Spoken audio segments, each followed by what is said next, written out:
Chap, if we're going to attend to stages of human development while we're working with stages of spiritual development, what would you articulate as the principal stages, or why do we need to be attentive to those stages as we minister to them as youth? Well, as kids are growing up, there's clearly different stages in terms of how the body develops, how the mind develops, and that's changing radically even as the years go on. And so those of us that do youth ministry, we tend to just kind of lump them into one package, and that can be anything from a fifth grader into somebody who's in college or even young adulthood, depending on the tradition and background of the church. So what we need to understand is that once they move out of childhood and start into this thing called early adolescence, that actually starts at around 11 years old, 5th, 6th grade, and goes to around 9th grade, which is the time when puberty is hit kind of on average, and that's when adolescence begins.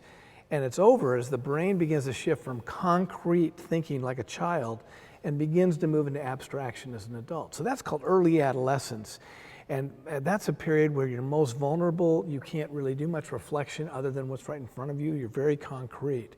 So those of you that do youth ministry to middle school or older elementary students, we need to just primarily provide kind of an environment and a narrative of God's love and safety and protection as we train them in what it means to be a follower of Christ. Then as they move into 9th grade, roughly around 14 or so to about 20 years old, that's called middle adolescence or mid-adolescence. And that's a period where the brain is beginning to be abstract, but that abstraction is so egocentrically driven. I call it egocentric abstraction, which is very clever to put it that way. But the idea is that they're aware that they affect other people by behavior and attitude, but because they really just still don't know who they are, they still don't really know what kind of power they have or what kind of strength of voice they have, and they're not sure why they're accepted. Is it because they're a good athlete or a good performer, or they conform to agendas and expectations?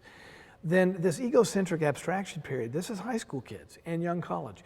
We need to approach them and help them to see that they need to have room to be able to push against, to fail, to ask hard questions, but they really need an environment during that period of not a lot of judgment, but just a lot of support and boundaries.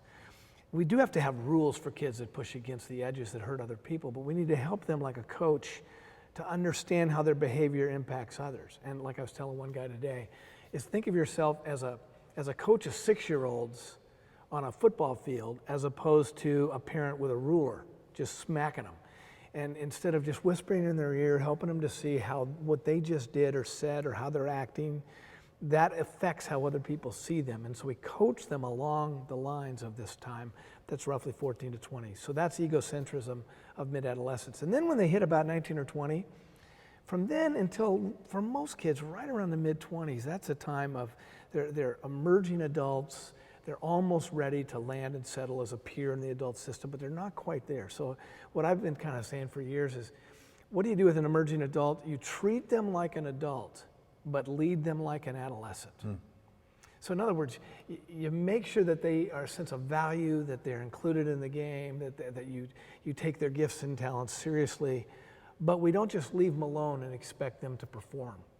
We walk alongside of them and help them to gauge what does it mean to actually emerge into adulthood. So early adolescence is concrete, mid-adolescence egocentric abstraction that requires room to grow and explore, and emerging adulthood, that requires us to believe in them but still stay along the path of coaching.